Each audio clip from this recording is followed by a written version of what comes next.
अस्सलामुअलैकुम वरहमतुल्लाह। आप तमाम 12th साइंस के स्टूडेंट का हमारे फिज़िक्स के new chapter number 11 magnetic material, जिसको उर्दू में हम मैग्नेटिसी मादे कहते हैं, इसके वीडियो लेक्चर नंबर फर्स्ट के अंदर आप तमाम 12th साइंस के स्टूडेंट का वेलकम है, इस्तकबाल है।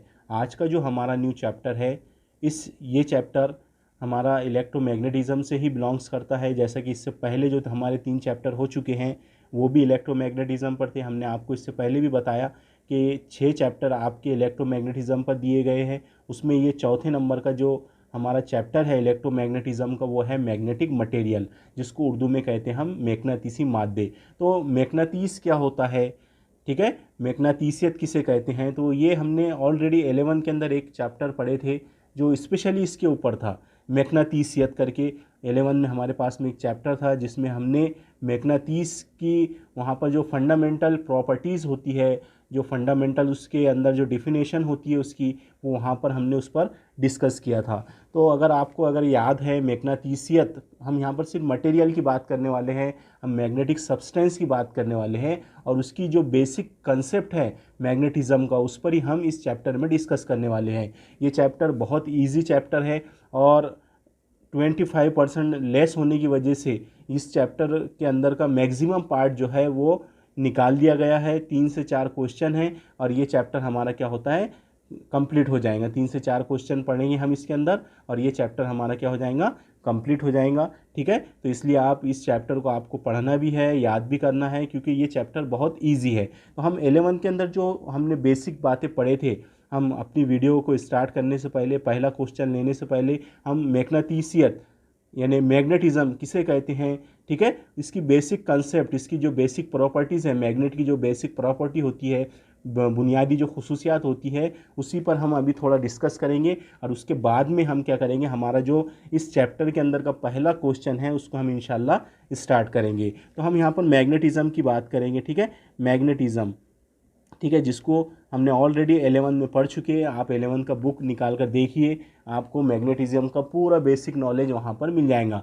हमने मैग्नेटिक डायपोल मूवमेंट पढ़ा था, ठीक है, उसके बाद में जो जितने भी बेसिक कंसेप्ट थे हमारे मैग्नेटिज़म के ताल्लुक़ से, वो हमने सारी वहाँ पर डिफिनेशन उसकी हमने वहाँ पर पढ़ी थी। तो मैग्नेटिज़म क्या होता है, तो हमने आपको बताए थे 11 में कि ऐसे मटेरियल है हमारे पास में, ऐसे कुछ सब्सटेंस है जिनको हम जिनके अतराफ़ में हम फेरोमैग्नेटिक सब्सटेंस को लेकर आते हैं। यानी फॉर एग्जांपल, अगर हमारे पास में एक बार मैग्नेटिस है, ठीक है, एक हमारे पास में बार मैग्नेटिस है, और उसके करीब हम अगर आयरन के टुकड़े को लेकर आते हैं, अगर हमारे पास आयरन के टुकड़े हो, लोहे के छोटे छोटे टुकड़े हो, और जब हम मैग्नेट को उसके करीब लेकर आते हैं तो हम मुशाहिदा करते हैं कि ये जो आयरन के टुकड़े होते हैं वो इस मैग्नेट की तरफ क्या हो जाते हैं, कशिश हो जाते हैं। तो ये जो आयरन के टुकड़े होते हैं, ये जब मैग्नेट को इनके करीब लाया जाता है तो वो इस तरह से क्या होते हैं, आयरन के टुकड़े इस मैग्नेट की तरफ कशिश हो जाते हैं और इस मैग्नेट को जाकर चिपक जाते हैं।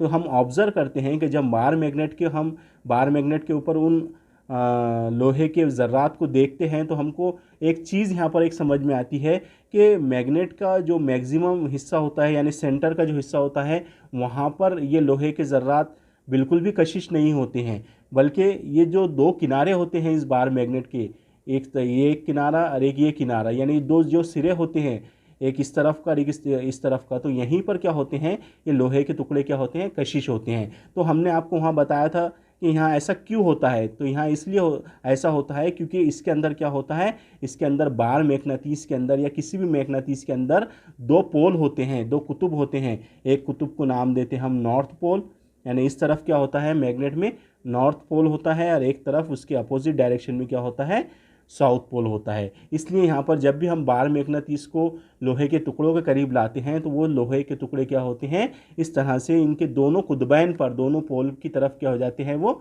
कशिश हो जाते हैं, उसको जाकर चिपक जाते हैं। ठीक है, तो हमको एक बात यहाँ से ये समझ में आ जाती है कि किसी भी मैग्नेट के अंदर हमेशा क्या होते हैं, 2 पोल होते हैं जिसे हम डायपोल कहते हैं। एक नॉर्थ पोल होता है, एक साउथ पोल होता है। अब इनका नाम नॉर्थ पोल क्यों रखा गया, साउथ पोल क्यों रखा गया, तो हमने इस पर भी ऑलरेडी 11 के अंदर हम इस पर डिस्कस कर चुके हैं कि जब भी हम किसी बार मैग्नेटिस को आज़ादाना तौर पर हम लटका देते हैं हमारी ज़मीन के ऊपर या ज़मीन के सरफेस पर, हम जब आज़ादाना तौर पर इस बार मैग्नेटिस को लटका देते हैं तो ये हमेशा क्या होता है, नॉर्थ और साउथ की तरफ क्या होता है, रुकता है। ठीक है, इसका जो एक हेड होता है वो नॉर्थ की तरफ होता है, हमारे जोग्राफिकल नॉर्थ की तरफ, और एक इसका जो एक पोल होता है वो जो हमेशा जोग्राफिकली साउथ की तरफ होता है कि नहीं। तो हमने ये देखा था कि ज़मीन भी खुद एक मैग्नेट है, उसका जो जोग्राफिकली नॉर्थ होता है तो दरअसल उसका क्या होता है, वहाँ पर उसका साउथ, हमारा मैग्नेट का साउथ उस तरफ कशिश होता है, और जो ज़मीन का जोग्राफिकली नॉर्थ साउथ होता है उस तरफ हमारे मैग्नेट का क्या होता है, नॉर्थ होता है। क्योंकि हमने देखे थे कि जो एक जैसे पोल होते हैं वो एक दूसरे को क्या करते हैं, रिपल करते हैं। नॉर्थ नॉर्थ को रिपल करता है, अगर हमारे पास में इस तरफ नॉर्थ है और इस तरफ एक नॉर्थ है तो ये नॉर्थ और नॉर्थ क्या करेंगे, एक दूसरे को रिपल करेंगे। अगर एक तरफ नॉर्थ है और एक तरफ साउथ है हमारे पास में, ठीक है, एक तरफ नॉर्थ पोल है एक तरफ साउथ पोल है, तो ये एक दूसरे को क्या करेंगे, अट्रैक्ट करेंगे। तो ये चीज़ें भी हमने मैग्नेटिज्म की प्रॉपर्टी में ऑलरेडी हम पढ़ चुके हैं कि जो लाइक पोल्स होते हैं वो एक दूसरे को क्या करते हैं, रिपल करते हैं। जो अनलाइक पोल्स होते हैं जैसे नॉर्थ पोल और साउथ पोल, वो एक दूसरे को क्या करते हैं, एक दूसरे को अट्रैक्ट करते हैं। तो ये चीज़ हमको यहाँ पर इससे पहले भी पता थी कि जो मैग्नेट होता है उसके अंदर नॉर्थ पोल और साउथ पोल होते हैं, ठीक है, और दोनों भी क्या होते हैं, कुछ डिस्टेंस से अलहदा होते हैं। हमने देखे थे कि नॉर्थ पोल और साउथ पोल से जो लंबाई होती है इनके दरमियान की वो हमेशा 2l होती है, ठीक है। यहाँ से इसके मरकज़ से साउथ पोल का फासला l होता है, इधर से मरकज़ से n पोल का फासला क्या होता है, l होता है। तो l प्लस l क्या होता है, हमेशा 2l होता है। तो हमने इस तरह से इस पर भी डिस्कस किया था, ठीक है। अब आगे हम बढ़ते हैं। ये तो हमको इतना पता है कि किसी भी मैग्नेटिस के अंदर हमेशा कितने कुतबैन होते हैं, 2 कुतबैन होते हैं, ठीक है।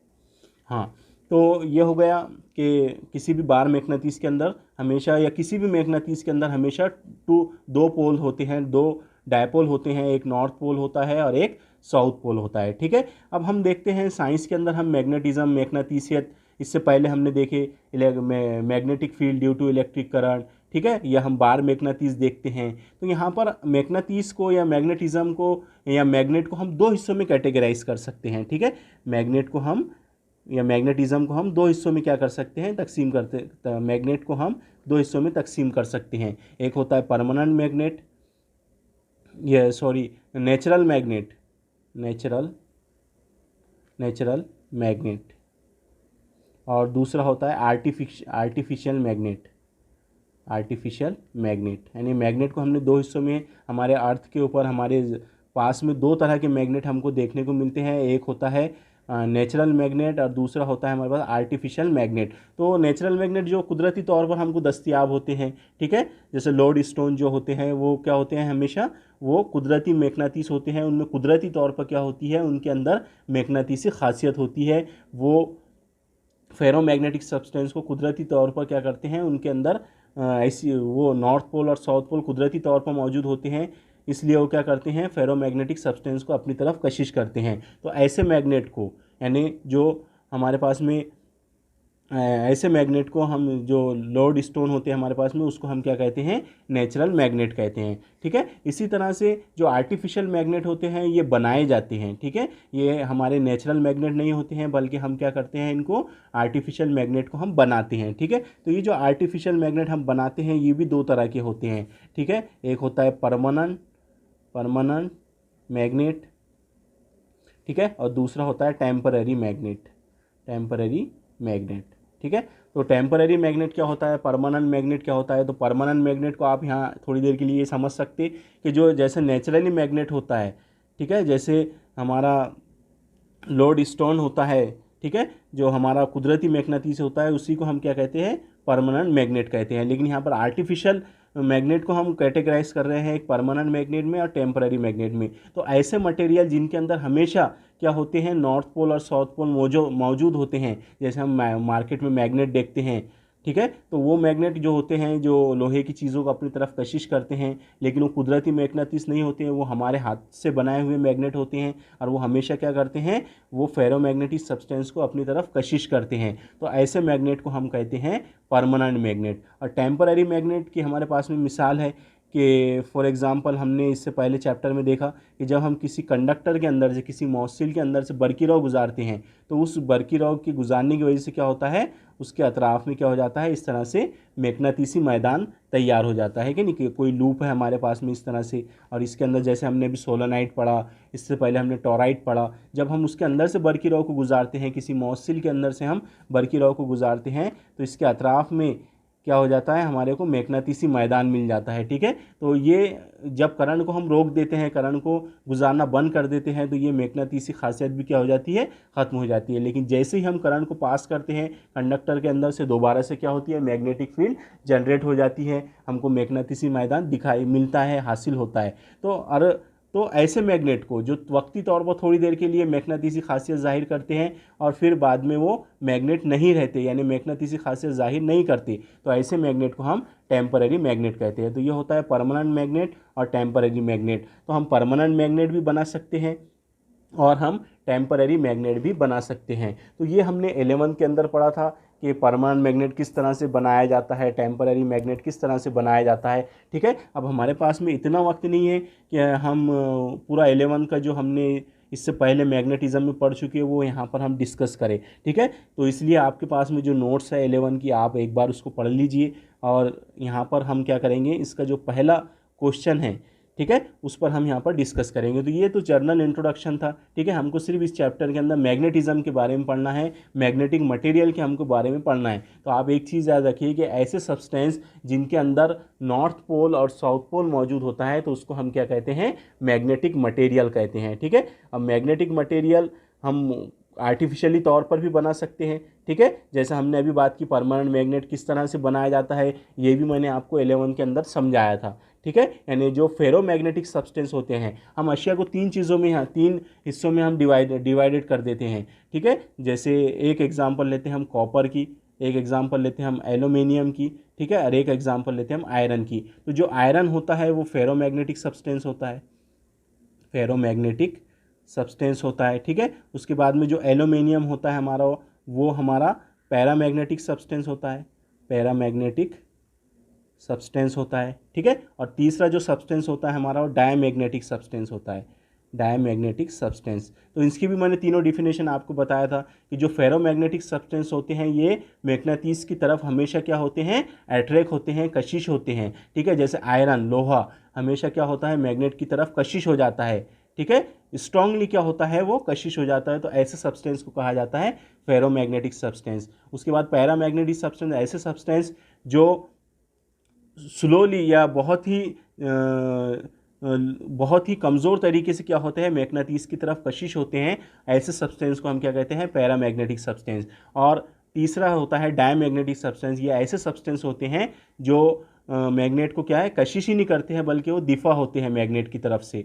जब मैग्नेट के करीब लाया जाता है, जैसे एल्यूमिनियम को हम मैग्नेट के करीब लाते हैं तो वो एल्यूमिनियम मैग्नेट को चिपकता नहीं है, मैग्नेट की तरफ कशिश बिल्कुल भी नहीं होता है। तो ऐसे सब्सटेंस को कहा जाता है डायमैग्नेटिक सब्सटेंस। तो इस तरह से हम सब्सटेंस को, अशिया को तीन हिस्सों में क्या कर सकते हैं, हम तकसीम कर सकते हैं। तो आपको एक चीज़ याद रखना है कि जो परमानेंट मैग्नेट होते हैं तो वो हमेशा कैसे बनाए जाते हैं, फेरोमैग्नेटिक सब्सटेंस से बनाए जाते हैं। ठीक है, अब वो क्यों फेरोमैग्नेटिक सब्सटेंस से बनाए जाते हैं तो हम इस चैप्टर के अंदर उस पर डिस्कस करेंगे। ठीक है, तो अब हम क्या करते हैं, एक चीज़ तो आपको यहाँ पर समझ में आ गई कि मैग्नेट को हम बना सकते हैं। ठीक है मैग्नेट को हम, मैग्नेटिसी मैदान को हम क्रिएट कर सकते हैं, किसके अंदर, मटेरियल के अंदर, सब्सटेंस के अंदर। इसलिए आपके चैप्टर का नाम दिया गया है मैग्नेटिक मटेरियल। ठीक है, अब यहाँ पर हमने अभी थोड़ी देर इससे पहले के वीडियो लेक्चर में देखा कि जब हम किसी कॉइल के अंदर से, जब किसी हम मौसिल के अंदर से बरकी रॉ गुजारते हैं तो उसके अतराफ़ में मैग्नेटिसी मैदान मिलता है।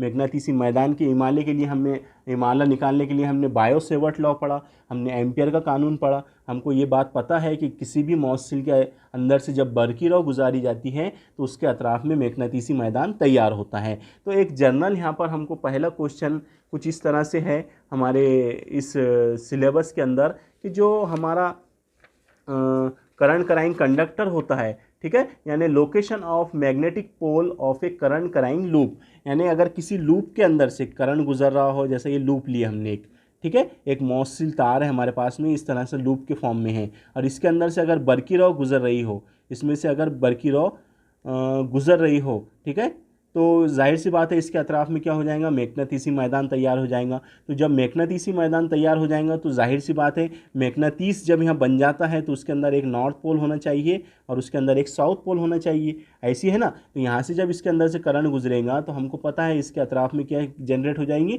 इसके अतराफ़ में हमको मैग्नेटिक फील्ड मिलेंगी, ठीक है नहीं, इसके अतराफ़ में हमको क्या मिलेंगी, मैग्नेटिक फील्ड मिलेंगी, यानी इसके अतराफ़ में मैग्नेटिसी मैदान मिलेगा। तो मैग्नेटिसी मैदान का नॉर्थ पोल किस तरफ होगा, साउथ पोल किस तरफ होगा, ये हमको पता है। अगर इलेक्ट्रॉन क्लॉकवाइज डायरेक्शन में हो, अगर इलेक्ट्रॉन क्लॉकवाइज डायरेक्शन में हो, घड़ी की सिमत में अगर हरकत कर रहे हो तो करंट का डायरेक्शन उसके अपोजिट होता है। तो यहाँ पर अगर इलेक्ट्रॉन इस तरफ ऐसे मूव कर रहे हो, इस तरह से घड़ी की सिमत में अगर ऐसे हरकत कर रहे हो तो करंट का डायरेक्शन उसके अपोजिट होगा। तो हमारा जो मैग्नेटिक फील्ड यहाँ पर तैयार होंगी उसका नॉर्थ पोल हमेशा ऊपर की तरफ रहेगा, ठीक है। ये सर्कल आप इस पेज के ऊपर समझिए, और ये ऊपर की तरफ आपकी स्क्रीन की तरफ क्या रहेगा, नॉर्थ पोल रहेगा, और नीचे की तरफ इस हल्के के या इस लूप के जो नीचे की डायरेक्शन होंगी उसकी तरफ क्या होगा, इसका साउथ पोल होगा। अगर यही इलेक्ट्रॉन अगर क्लॉकवाइज डायरेक्शन में मूव करे, ठीक है, तो करंट का डायरेक्शन क्या होगा, करंट का डायरेक्शन क्लॉकवाइज हो जाएगा, ठीक है नहीं, क्योंकि कन्वेंशनल करंट का डायरेक्शन लेते हैं हम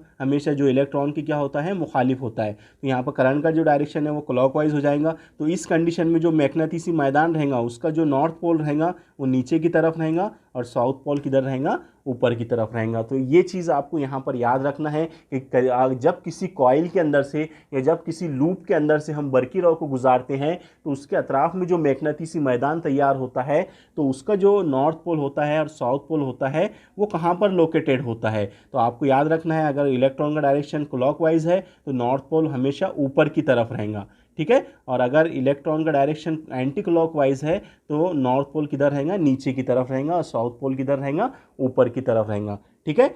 चलिए इतना हो गया। अब इसके बेसिक कंसेप्ट में हम जाते हैं कि भाई ये नॉर्थ पोल और साउथ पोल कहाँ पर होते हैं, कैसे ये हमको मिलते हैं नॉर्थ पोल और साउथ पोल। तो जब हम इसकी स्टडी करते हैं तो हम आखिरी में पहुँचते हैं, मटेरियल लेते हैं हम सबसे पहले। हमारे पास में एक बार मैग्नेटिस है, समझ लो, इसमें क्या है, एक नॉर्थ पोल है और एक साउथ पोल है। अब जब हम इसको इस मटेरियल को तोड़ते जाए, अगर हम इसको हिस्सों में तकसीम करता जाए, जब हम एक आखिरी एटम पर पहुँचते हैं, एक जौहर पर पहुँचते हैं, हम एक छोटे से जौहर पर जब हम पहुँचते हैं तो हमको पता है जौहर के वस्ती हिस्से में मरकज़ होता है और मरकज़ी के अतराफ मदार होते हैं, और मदार में क्या होता है, इलेक्ट्रॉन, मदारों में क्या करते हैं, इलेक्ट्रॉन गर्दिश करते हैं।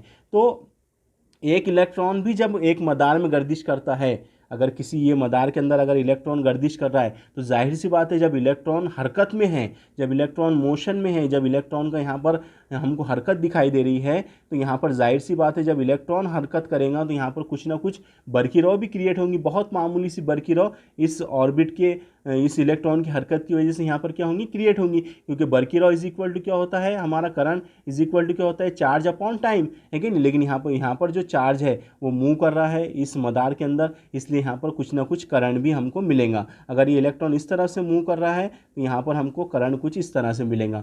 जब अभी हमने थोड़ी देर पहले बात करें कि अगर इलेक्ट्रॉन मूव करता है तो वहाँ पर मैग्नेटिसी मैदान बिल्कुल तैयार होना ही चाहिए, और बिल्कुल तैयार होता ही है, ठीक है। जब मैग्नेटिसी मैदान यहाँ पर एक जौहर के अंदर तैयार होता है तो हमको एक बात समझ में आती है कि मैग्नेटिज्म का जो बेसिक कंसेप्ट है, जो मैग्नेटिज्म की जो बुनियाद है वो इलेक्ट्रॉन की हरकत की वजह से है। हमारी बात समझ में, यानी जो हमको नॉर्थ पोल और साउथ पोल मिलते हैं वो किसके वजह से मिलते हैं हमको, दरअसल वो जो सब्सटेंस होता है हमारा, जो मटेरियल होता है हमारा, जो अशिया होती है हमारी, ठीक है, उसके अंदर क्या होते हैं, एटम होते हैं, एटम से बना होता है मटेरियल। तो एटम के अंदर क्या होते हैं, इलेक्ट्रॉन होते हैं, है कि नहीं। मरकज़े के अतराफ मदारों में क्या करते हैं, ऑर्बिटल के अंदर क्या होते हैं, इलेक्ट्रॉन गर्दिश करते हैं। अगर एक इलेक्ट्रॉन भी होता है अगर मदार में तो वहाँ पर भी क्या होगा, हमको क्या मिलेगा, वहाँ पर हमको मैग्नेट देखने को मिले, मैग्नेटिसियत या मैग्नेटिज्म वहाँ पर हमको देखने को मिलेगा, क्योंकि इलेक्ट्रॉन यहाँ पर रिवॉल्व कर रहा है, इलेक्ट्रॉन यहाँ हरकत कर रहा है, और इलेक्ट्रॉन हरकत कर रहा है तो जाहिर सी बात है वहाँ पर क्या क्रिएट हो जाएगा, वहाँ पर मैग्नेटिक फील्ड क्रिएट हो जाएगी। और जब मैग्नेटिक फील्ड क्रिएट हो जाएंगी तो जाहिर सी बात है उसमें एक नॉर्थ पोल होगा और उसमें एक साउथ पोल होगा। अब नॉर्थ पोल और साउथ पोल कहाँ पर होता है, तो ये अभी हमने लूप से समझ लिए। अब इसी को आप क्या समझ लीजिए, इसको ऑर्बिटल समझ लीजिए, मदार समझ लीजिए।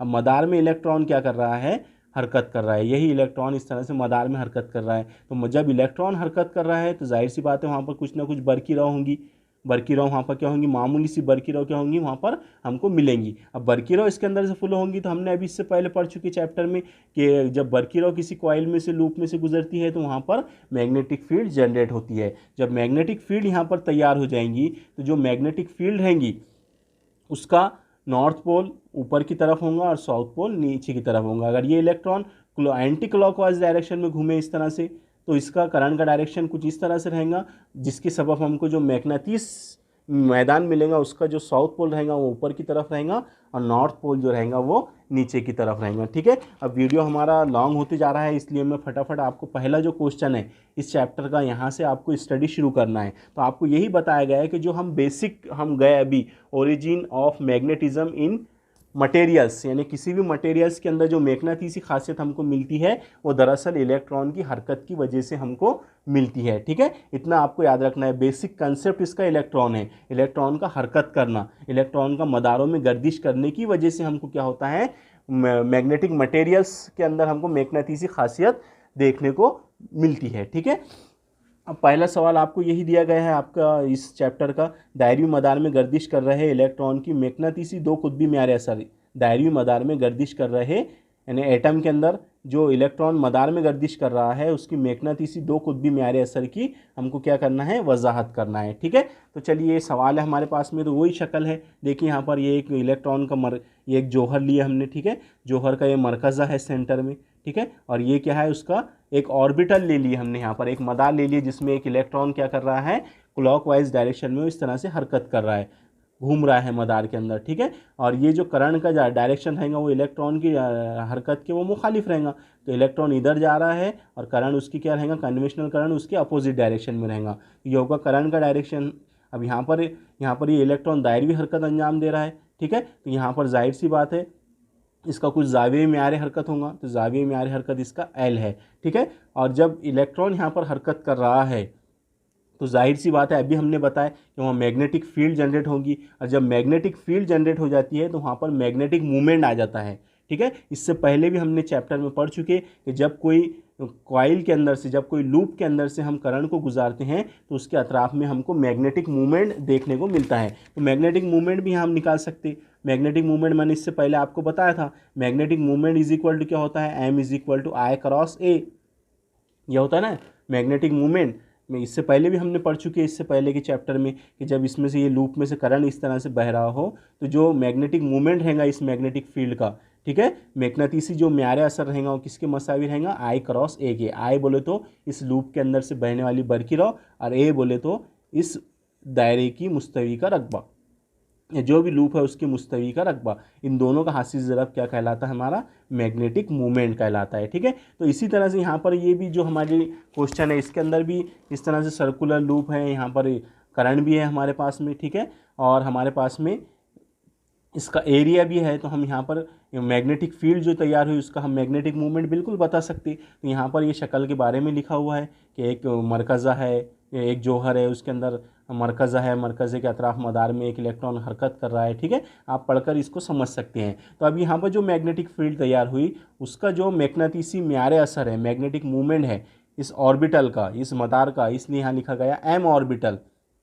ठीक है, मदारी मैग्नेटिसी म्यारे हरकत बोलेंगे इसको, मदारी मैग्नेटिसी म्यारे हरकत, इसको हम कैसे जाहिर करेंगे, एम ऑर्बिटल से। तो M orbital is equal to क्या रहेगा, इसमें से मदार में से ये मदार में जो करंट क्रिएट हो रहा वो, और इस दायरे का जो मुस्तवी का रकबा है वो, उन दोनों का हासिल ज़रब क्या कहलाएंगे, हमारा एम ऑर्बिटल कहलाएंगे, यानी मदारी मैग्नेटिसी म्यारे हरकत, जिसको इंग्लिश में कहेंगे हम ऑर्बिटल मैग्नेटिक मूवमेंट।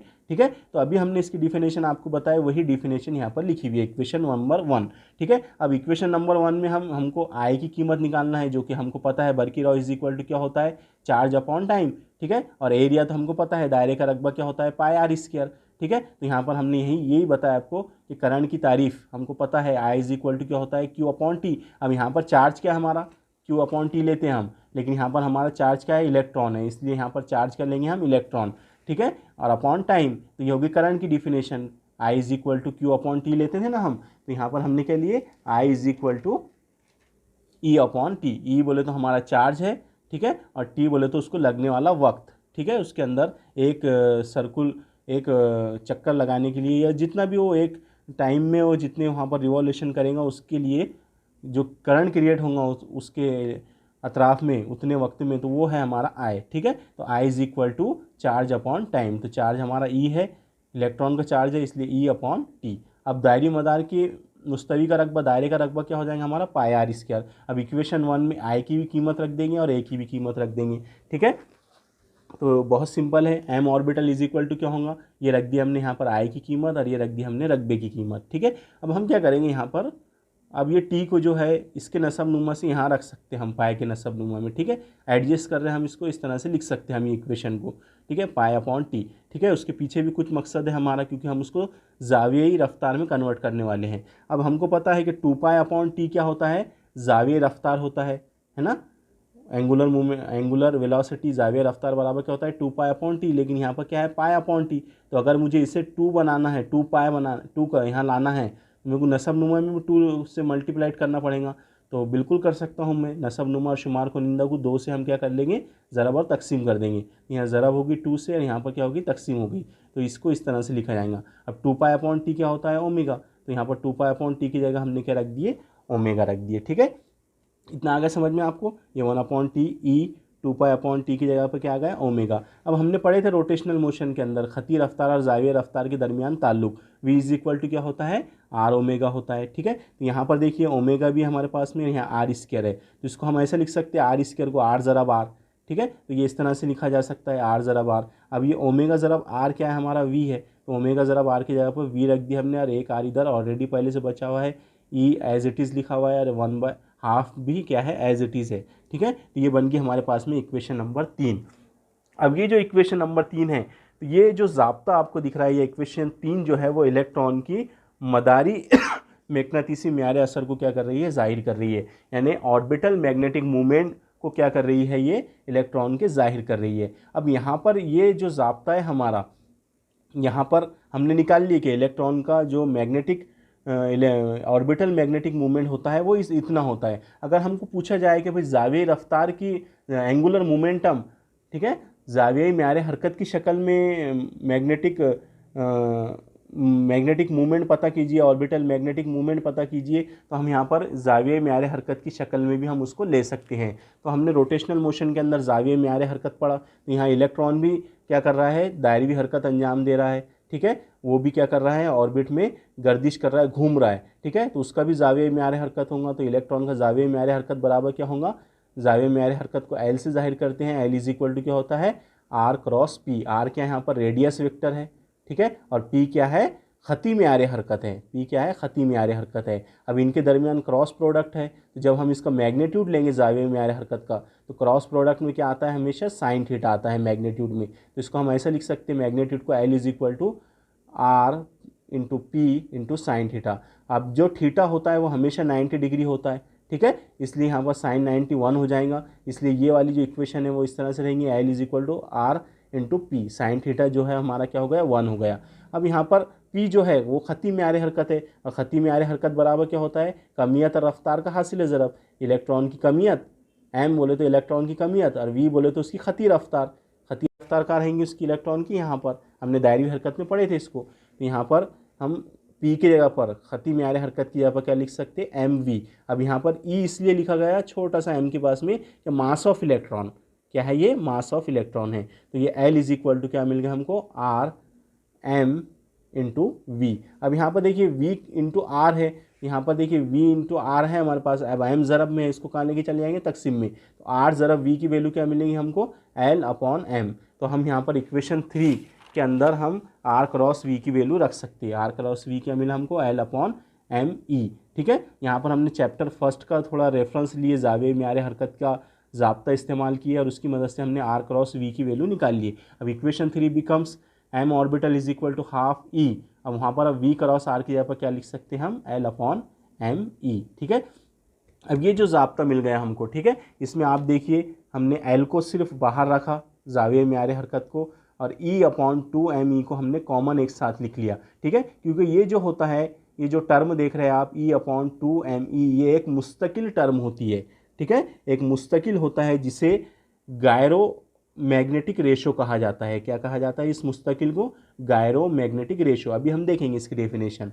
तो आपको याद रखना है इस मसावात के अंदर जो हमने ऑर्बिटल मैग्नेटिक मूवमेंट निकाले मदार में गर्दिश करते हुए इलेक्ट्रॉन का दो कुतबी म्यारे असर क्या मिला हमको? E/2me into L. तो ये जो है ये मुस्तकिल है, ठीक है, और इसे कहा जाता है gyro magnetic ratio, gyro magnetic तनासुब, ठीक है, इंटू एल। तो ये फार्मूला मिल गया हमको, जो हमारा सवाल था, जो हमको पूछा गया था कि मदार में गर्दिश करते हुए इलेक्ट्रॉन का मदारी म्यारे हरकत पता कीजिए, मैग्नेटिसी म्यारे हरकत पता कीजिए। तो ये हमने पता कर लिया बहुत आसानी से, ठीक है। अब इसको वेक्टर फॉर्म में अगर देखना है हमको, ठीक है, तो यहाँ पर ये आप ये चीज़ याद रखिए कि जो m ऑर्बिटल होता है, मैग्नेटिक ऑर्बिटल मैग्नेटिक मोमेंटम जो होता है वो ज़ावियाई म्यारे हरकत यानी एंगुलर मोमेंटम के क्या होता है? मुखालिफ होता है। इसलिए यहाँ पर हम क्या करते हैं, वेक्टर फॉर्म जब लिखते हैं इस ज़ाब्ते को, जब हम वेक्टर फॉर्म में लिखते हैं तो यहाँ पर माइनस का साइन क्या करते हैं? डिस्प्ले करते हैं, ठीक है। तो यहाँ देखिए वेक्टर फॉर्म में जब हम इस फार्मूले को लिखते हैं, ये दोनों वेक्टर है एल वेक्टर और ये एम वेक्टर, ये दोनों एक दूसरे के क्या होते हैं? यानी ज़ावियाई म्यारे हरकत और मदारी दो कुतबी म्यारे असर, दो मदारी म्यारे मैग्नेटिसी म्यारे हरकत एक दूसरे के क्या होते हैं? एक दूसरे के अपोजिट डायरेक्शन में होते हैं, ठीक है।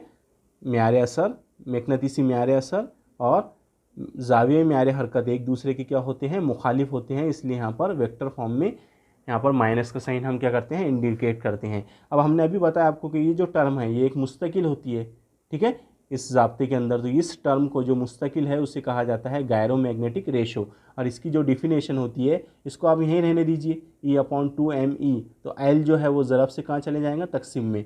तो m ऑर्बिटल अपॉन एल मिलेंगे हमको is equal to gyro magnetic substance. तो gyro magnetic substance is equal to क्या मिलेगा हमको?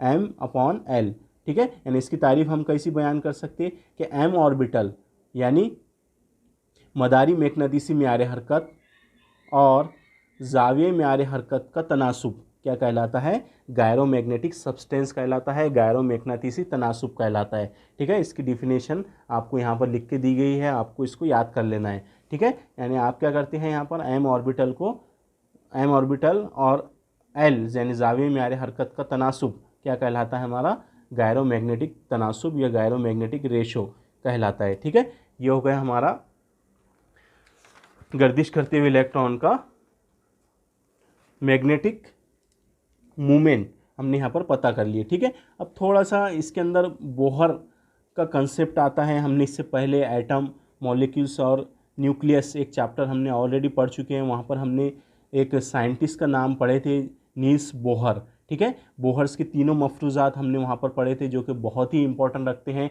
एटॉमिक स्ट्रक्चर के अंदर।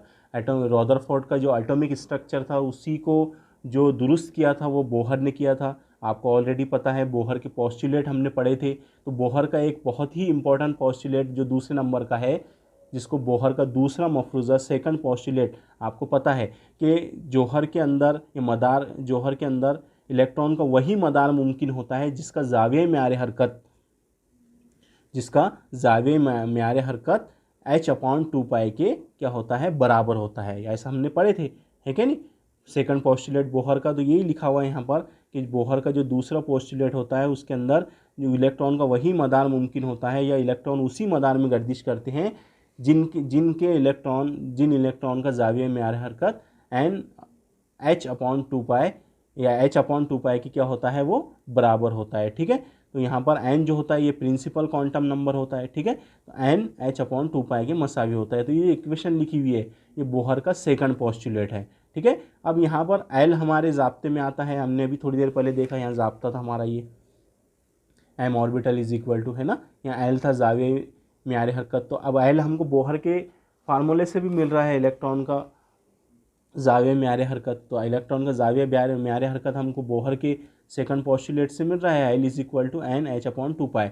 तो वो जो इक्वेशन मिली थी हमको, जो फार्मूला मिला था ऑर्बिटल मैग्नेटिक मूवमेंट का, तो वहाँ पर हम l की वैल्यू पुट कर सकते हैं। तो l की वैल्यू यहाँ रख देंगे हम, ये n h/2π, तो यहाँ फार्मूला मिल गया हमको E into N into H upon 2 into 2 4 pi M E square. तो ये जो फार्मूला मिला हमको, ठीक है, तो ये एम ऑर्बिटल का फार्मूला है। काय के फॉर्म में देख रहे हैं हम, यहाँ पर हमने एल की वैल्यू पुट की सिंपली, ठीक है, काय से, बोहर के सेकंड पोस्टुलेट से, ठीक है। तो बोहर के सेकंड पोस्टुलेट से हमने यहाँ पर ज़ावियर म्यारे हरकत की कीमत रखी, तो हमारे पास में एम ऑर्बिटल का फार्मूला कुछ इस तरह से आ गया, ठीक है। अगर एन जो है, जो प्रिंसिपल क्वांटम नंबर है एन, अगर उसकी वैल्यू हम 1 रखते हैं, यानी अगर हमारा इलेक्ट्रॉन पहले मदार में हो, तो एन इज इक्वल टू क्या हो जाएगा, पिछले फार्मूले में एन की वैल्यू अगर 1 रख दिए तो यहाँ पर एन हो जाएगा 1, तो यहाँ बचेगा क्या, ई into H upon 4 pi M ई, ठीक है। तो ये हो गया हमारा। इसी को आप देखिए, ये जो इक्वेशन मिली ये बहुत इंपॉर्टेंट है। इसी को कहा जाता है इलेक्ट्रॉन के मैग्नेटिसी म्यारे असर की इस कीमत को कहा जाता है बोहर मैग्नेटॉन। क्या कहा जाता है, बोहर मैग्नेटॉन, ठीक है।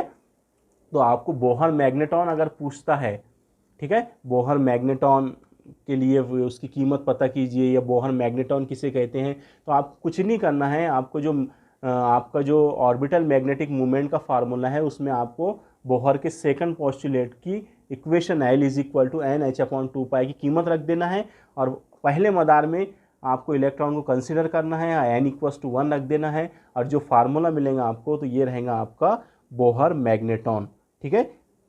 इसी को कहा जाता है बोहर मैग्नेटॉन, यानी हम यहाँ लिख सकते Bohr magneton is equal to क्या होता है, E into H upon 4 pi M E. अब ये सारी कांस्टेंट टर्म हैं, ठीक है, इसलिए इसकी जब हम वैल्यू रखते हैं सबकी इन कांस्टेंट की, तो हमारे पास में इसकी जो बोहर मैग्नेटॉन की कीमत आती है वो आती है 9.275 into 10⁻24 ampere per metre square, ठीक है। तो ये होता है बोहर मैग्नेटॉन, ठीक है। बोहर मैग्नेटॉन के लिए एन इक्वल्स टू क्या रखना पड़ेगा हमको, उस फार्मूले में 1 रखना पड़ेगा, ठीक है। हाँ, तो अब हमारा अगला क्वेश्चन है, देखिए यहाँ पर ये एक सिंपली आपको सिर्फ ये पढ़ना है, थोड़ा सा जहन में रखना है इस क्वेश्चन को, ठीक है। लेकिन एग्ज़ाम में भी पूछ सकता है आपको, क्योंकि थोड़ा सा आपको सिर्फ यहाँ पढ़ना है, ठीक है। ऑलरेडी आपने केमिस्ट्री में भी इसको पढ़े होंगे। तो यहाँ पर आप देख रहे हैं पॉली के अखराजी उसूल, पॉली का अखराजी उसूल, जिसको इंग्लिश में कहा जाता है पॉली एक्सक्लूजन प्रिंसिपल। ये आपने केमिस्ट्री में पढ़ा होगा। इलेक्ट्रिकल कॉन्फ़िगरेशन पढ़ते हैं आप, है कि नहीं, इलेक्ट्रॉन की इलेक्ट्रॉनिक कॉन्फ़िगरेशन पढ़ते हैं, तो वहाँ पर जो इलेक्ट्रॉनिक कॉन्फ़िगरेशन करते हैं हम, वो इस प्रिंसिपल से करते हैं, जिसे कहा जाता है पॉली एक्सक्लूजन प्रिंसिपल की मदद से किसी जौहर के महासिल मैग्नेटिसी 2 कुतबी म्यारे असर की वजाहत कीजिए। यानी जो इलेक्ट्रॉन रिवॉल्व करते हैं मदारों के अंदर, तो उसका जो रिजल्टेंट मैग्नेटिक मूवमेंट होता है, उनका जो कुल 2 कुतबी म्यारे असर होता है, उसको हमको काय की मदद से एक्सप्लेन करना है, पॉली एक्सक्लूजन प्रिंसिपल की मदद से, ठीक है। तो मैं यहाँ पर आपको बताते चलूँ, थोड़ा सा मैं यहाँ पर हमारा वीडियो लॉन्ग होते जा रहा है, ठीक है, तो हम थोड़ा सा यहाँ पर इस पर डिस्कस कर लेते हैं। नोट्स में भी आपको लिख कर दिया गया है, अगर आप इसको पढ़ लेते हैं थोड़ा सा, तो आपको ये मैग्नेटिक मूवमेंट का जो कंसेप्ट है, जो इलेक्ट्रॉनिक कॉन्फ़िगरेशन पर मुनस्सिर है, वो आपको बिल्कुल यहाँ पर समझ में आ जाएगा। अब हमको पता है कि किसी भी जो एटम होता है उसके अंदर क्या होते हैं, बेशुमार उसके अंदर क्या होते हैं, ऑर्बिटल्स होते हैं। बेशुमार किसी एक एटम के अंदर क्या होते हैं, किसी भी जौहर में बेशुमार बहुत सारे क्या होते हैं, ऑर्बिटल उसके अंदर मौजूद होते हैं। और ऑर्बिटल में इलेक्ट्रॉन क्या करते हैं, गर्दिश करते हैं, ठीक है, इलेक्ट्रॉन उसमें क्या करते हैं, गर्दिश करते हैं। अब ऑर्बिटल के अंदर कितने इलेक्ट्रॉन गर्दिश करते हैं, अब ऑर्बिटल के अंदर कितने इलेक्ट्रॉन गर्दिश करते हैं, ठीक है, तो ये हमको पता चलता है पॉली एक्सक्लूजन प्रिंसिपल की मदद से, है कि नहीं। आपने इसको केमिस्ट्री में बहुत अच्छे तरीके से पढ़ा होगा, ठीक है। तो जो इलेक्ट्रॉनिक कॉन्फ़िगरेशन करते हैं ना हम, तो वो किसकी मदद से करते हैं हम, पॉली एक्सक्लूजन प्रिंसिपल की मदद से। तो हमको पॉली एक्सक्लूजन प्रिंसिपल ये बताता है कि अगर किसी एटम के किसी ऑर्बिटल के अंदर अगर इलेक्ट्रॉन मौजूद हो, तो उस इलेक्ट्रॉन के 4 क्वांटम नंबर होते हैं। अगर कोई इलेक्ट्रॉन है जो ऑर्बिटल के अंदर क्या कर रहा है, किसी एटम के ऑर्बिटल में अगर घूम रहा है, गर्दिश कर रहा है, तो उसके कितने क्वांटम नंबर होते हैं, उसके 4 क्वांटम नंबर होते हैं हमेशा। पहला होता है प्रिंसिपल क्वांटम नंबर, जिसको एन से जाहिर किया जाता है। दूसरा होता है एजीम्यूथॉल या एंगुलर मोमेंटम क्वांटम नंबर भी कहते हैं उसको, या एजीम्यूथॉल क्वांटम नंबर भी कहते हैं, जिसको जाहिर किया जाता है एल से, ठीक है, एन एल। और तीसरा होता है मैग्नेटिक एम एल ml से जाहिर करते हैं इसको, मैग्नेटिक क्वांटम नंबर, ठीक है। और चौथा होता है ms, ठीक है, जिसे स्पिन क्वांटम नंबर कहा जाता है। तो ऐसे हर जो इलेक्ट्रॉन होता है जो मदार में गर्दिश करता है उसके 4 क्वांटम नंबर होते हैं, ठीक है। कौन से होते हैं आपने देखे उनको। पहला जो होता है वो होता है प्रिंसिपल क्वांटम नंबर, जिसको हम कैसे जाहिर करते हैं, उसको हम n से जाहिर करते हैं। दूसरा होता है हमारा एजीम्यूथल क्वांटम नंबर, जिसको हम l से जाहिर करते हैं। तीसरा जो होता है वो होता है हमारा मैग्नेटिक क्वांटम नंबर, जिसको हम ml से जाहिर करते हैं। और चौथा जो होता है वो होता है हमारा स्पिन क्वांटम नंबर, ठीक है, जो हमारा काय पर डिपेंड करता है, जो एम स्पिन नंबर, चौथा जो क्वांटम नंबर होता है वो क्या होता है, स्पिन नंबर, ठीक है। स्पिन नंबर क्या होता है, स्पिन का जो कंसेप्ट है वो भी मैं आपको समझा देता हूँ। यहाँ स्पिन क्या होता है, स्पिन क्यों आया है यहाँ पर। तो आपको एक चीज़ यहाँ पर याद रखना है कि जब इलेक्ट्रॉन मदार में घूमता है, गर्दिश करता है, तो इलेक्ट्रॉन यहाँ पर दायरवी हरकत तो अंजाम देता है इस ऑर्बिट में, इस तरह से तो वो घूमता है, दायरवी हरकत अंजाम देता है। लेकिन ये जो इलेक्ट्रॉन है ये अपने एक्सिस पर भी स्पिन होता है, ये अपने एक्सिस पर भी क्या करता है, घूमता है। जैसे हमारे ज़मीन मदारी गर्दिश भी अंजाम देती है और महवरी गर्दिश भी अंजाम देती है। ज़मीन अपने महवर पर क्या करती है, 24 आवर्स के अंदर घूम जाती है, और मदारी गर्दिश उसको कंप्लीट करने के लिए 365 दिन लगते हैं। तो बोलने का मेरा मकसद यहाँ पर ये है कि इलेक्ट्रॉन यहाँ पर इस तरह से ये दायरवी पाथ को तो हरकत यहाँ पर वो अंजाम देता ही है, इस पर तो घूमता ही है, साथ में क्या करता है वो अपने एक एक्सिस पर, एक महवर पर क्या करता है, वो स्पिन होता है, ठीक है। तो यहाँ पर क्या होता है, उसके स्पिन होने की वजह से क्या होती है, मैग्नेटिक फील्ड यहाँ पर तैयार होती है, ठीक है। इसकी जो स्पिन की वजह से जो यहाँ पर हमको इसकी जो वैल्यू मिलती है वो कभी +½ होती है। स्पिन जो क्वांटम नंबर होता है उसकी वैल्यू क्या होती है, +½ या कभी -½ होती है, ठीक है। तो ये एंटी क्लॉकवाइज घूमे तो इसकी वैल्यू +½ रहेंगी, अगर ये क्लॉकवाइज घूमे तो इसकी वैल्यू क्या रहेंगी, -½ रहेंगी, ठीक है। तो यहाँ पर मैग्नेटिक मूवमेंट के अंदर इलेक्ट्रॉन का जो स्पिन वाला कंसेप्ट है ये भी यहाँ पर इम्पोर्टेंट रखता है, और यहाँ पर इसकी जो मदारी गर्दिश है, ये मदार में घूमने की जो गर्दिश है ये भी क्या रखती है, यहाँ पर इम्पोर्टेंट रखती है, ठीक है। तो इन दोनों पर यानी हम यहाँ पर अगर देखें कि जो टोटल मैग्नेटिक मूवमेंट होता है किसी इलेक्ट्रॉन का, आप इसको टोटल समझ लीजिए, टोटल मैग्नेटिक मूवमेंट किसी भी इलेक्ट्रॉन का, वो 2 चीज़ों पर डिपेंड रहेगा। एक, इलेक्ट्रॉन जो गर्दिश कर रहा मदार में जो इलेक्ट्रॉन गर्दिश कर रहा उसके मैग्नेटिक मूवमेंट, इसकी गर्दिश करने की वजह से, इसकी हरकत की वजह से, इलेक्ट्रॉन की मोशन की वजह से जो मैग्नेटिक मूवमेंट तैयार होगा वो नेट मैग्नेटिक मूवमेंट, प्लस ये जो इलेक्ट्रॉन स्पिन हो रहा अपने महवर पर, ठीक है, ये महवर पर स्पिन हो रहा, तो उसके महवर पर स्पिन होने की वजह से भी क्या हो रही, मैग्नेटिक मूवमेंट वहाँ तैयार हो रहा। तो ये दोनों मैग्नेटिक मूवमेंट का जो सिमती मजमुआ होता है वो क्या होता है, हमारा टोटल मैग्नेटिक मूवमेंट होता है। तो किसी भी इलेक्ट्रॉन का जो मदार में गर्दिश कर रहा है तो उसका जो टोटल मैग्नेटिक मूवमेंट होता है वो 2 मैग्नेटिक मूवमेंट पर डिपेंड करता है। एक मदार में जो मोशन होता है इलेक्ट्रॉन का उसका मैग्नेटिक मूवमेंट, और जो महवर पर इलेक्ट्रॉन घूमता है उसका मैग्नेटिक मूवमेंट। इन दोनों मैग्नेटिक मूवमेंट का जो रिजल्टेंट होता है, जो सिमटी मजमुआ होता है, वो होता है हमारे इलेक्ट्रॉन का टोटल मैग्नेटिक मूवमेंट। तो मैं ये बोल रहा था आपको कि जो इलेक्ट्रॉन होता है जो ऑर्बिटल के अंदर हरकत करता है तो उसके 4 क्वांटम नंबर होते हैं। एक होता है प्रिंसिपल क्वांटम नंबर, एक होता है एजीम्यूथल क्वांटम नंबर, तीसरा होता है मैग्नेटिक क्वांटम नंबर, और चौथा होता है spin magnetic magnetic spin quantum number, ठीक है। तो अब एक चीज़ आप यहाँ पर याद रख लीजिए, मेरा बोलने का मकसद ये था कि ये जो पेयर होते हैं, ये जो 4 यहाँ पर नंबर होते हैं, ये एक इलेक्ट्रॉन के लिए जो अगर एक इलेक्ट्रॉन है तो उसके लिए जो वैल्यू मिलेंगी इसकी हमको, तो ऐसा ज़रूरी नहीं है कि अगर आप समझ लीजिए आप यहाँ पर कि भाई किसी जौहर के अंदर 2 इलेक्ट्रॉन हैं, ठीक है। अब हमको पता है कि किसी भी ऑर्बिटल के अंदर कम से कम कितने इलेक्ट्रॉन हो सकते हैं, कम से कम 2 इलेक्ट्रॉन हो सकते हैं, ठीक है। कम से कम कितने इलेक्ट्रॉन, एक या एक ज़्यादा से ज़्यादा कितने इलेक्ट्रॉन हो सकते हैं, 2 इलेक्ट्रॉन हो सकते हैं किसी भी एक ऑर्बिटल के अंदर, ठीक है। ये पॉली एक्सक्लूजन प्रिंसिपल हमको बताता है। तो यहाँ पर 2 इलेक्ट्रॉन भी अगर किसी जौहर के अंदर, एक जौहर है उसके अंदर अगर 2 इलेक्ट्रॉन है, ठीक है, कितने इलेक्ट्रॉन है, 2 इलेक्ट्रॉन है, तो उन दोनों इलेक्ट्रॉन का जो ये 4 क्वांटम नंबर रहेंगे ये कभी भी एक दूसरे के इक्वल नहीं रहेंगे। आ रही बात समझ में आपको? यानी दोनों इलेक्ट्रॉन एक ही एटम में मौजूद है, लेकिन इनके जो क्वांटम नंबर है चारों, ये दोनों एक दूसरे से कैसे रहेंगे, यानी दोनों एक दूसरे से मैच नहीं हो सकते, दोनों एक दूसरे के कभी भी इक्वल नहीं हो सकते। तो ये बहुत बड़ी बहुत इम्पॉर्टेंट बात है, ये आपको जहन नशीन करना है कि अगर किसी जौहर के अंदर दो इलेक्ट्रॉन हैं तो उनके क्वांटम नंबर्स जो होते हैं, जो उनके क्वांटम नंबर्स होते हैं वो कभी भी एक दूसरे के इक्वल नहीं होते हैं। ठीक है, ये चीज़ आपको याद रख लेना है। ठीक है, अब एक चीज़ यहाँ पर याद रखिए, मैं सिंपली आपको इस क्वेश्चन का आंसर बताने वाला हूँ कि जो इलेक्ट्रॉन के आखिरी मदार में, जो एटम के आखिरी मदार में, आखिरी मदार जो वैलेंस इलेक्ट्रॉन हम जिनको बोलते, आखिरी मदार में अगर इलेक्ट्रॉन की तादाद अगर ताक हो, ऑड हो, जैसे हमको 3 इलेक्ट्रॉन मिल रहे हैं, 1 इलेक्ट्रॉन मिल रहा है, 5 इलेक्ट्रॉन मिल रहे हैं, 7 इलेक्ट्रॉन मिल रहे हैं, 9 इलेक्ट्रॉन मिल रहे हैं, 11 इलेक्ट्रॉन मिल रहे हैं,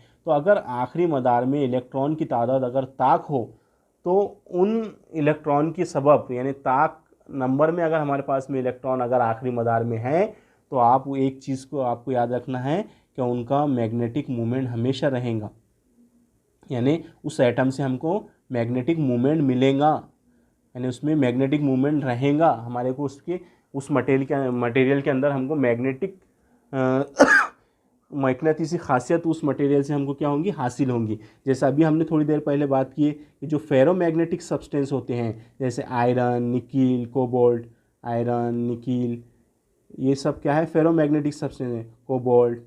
ठीक है, तो ये जो मटेरियल है, जो लोहे को, जो मैग्नेटिस को ताकतवर तरीके से क्या हो जाते हैं, कशिश हो जाते हैं, तो ऐसे मटेरियल के अंदर क्या होता है, आखिरी मदार में इनके जो जौहर होते हैं, उनके आखिरी मदार में जो वैलेंस इलेक्ट्रॉन होते हैं, उनकी तादाद हमेशा कैसी होती है, ताक होती है, ऑड होती है। ठीक है, और जिनके इलेक्ट्रॉन, अब ऐसे एटम भी हमारे पास में मौजूद होते हैं, जैसे जिंक हो गया, हेलियम हो गया, तो इनके अंदर जो आखिरी मदार में इलेक्ट्रॉन होते हैं हमारे वैलेंस इलेक्ट्रॉन, वो हमेशा कितने होते हैं, वो जुफ्त में होते हैं। ठीक है नहीं, 2, 4, 6, अगर इस तरह से अगर इलेक्ट्रॉन है आखिरी मदार में, तो एक चीज़ याद रखिए आप, उनका जो मैग्नेटिक मूवमेंट रहेगा वो क्या रहेगा, वो ज़ीरो रहेगा। ठीक है, तो यही बात आपको इस सवाल में बताई गई है, जो मैंने अभी आपको डिस्कस करके बताया। आप इसके अंदर से बिल्कुल यहाँ पर इसको आप पढ़ सकते हैं, इसकी एग्जाम्पल भी दी हुई है कि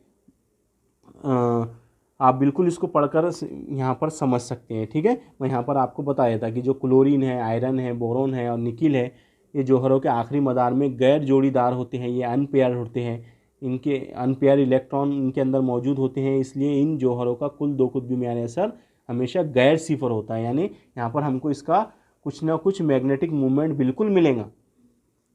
कौन से एटम की बात कर रहे हैं हम, जिनके आखिरी मदार में हमको अनपेयर इलेक्ट्रॉन होते हैं, यानी 3 इलेक्ट्रॉन मिल रहे, 5 इलेक्ट्रॉन मिल रहे, 7 इलेक्ट्रॉन मिल रहे, तो ऐसे जो इलेक्ट्रॉन अगर हमको मिलते हैं आखिरी मदारों में, तो उन जौहरों का जो कुल दो कुतबी म्यारी असर रहेगा वो गैर सिफर रहेगा। ठीक है, अब इसी तरह से जिंक है, हेलियम है, इनके आखिरी मदारों में इलेक्ट्रॉन की जो जोड़ी होती है, पेयर्स जो होते हैं, वो हमेशा कैसे पाए जाते हैं, जुफ्त तादाद में होते हैं।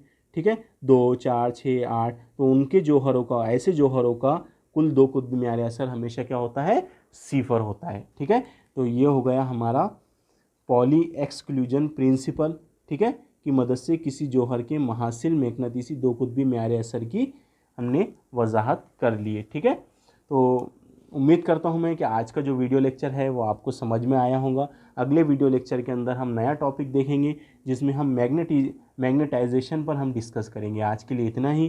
खुदा हाफिज़, थैंक्स।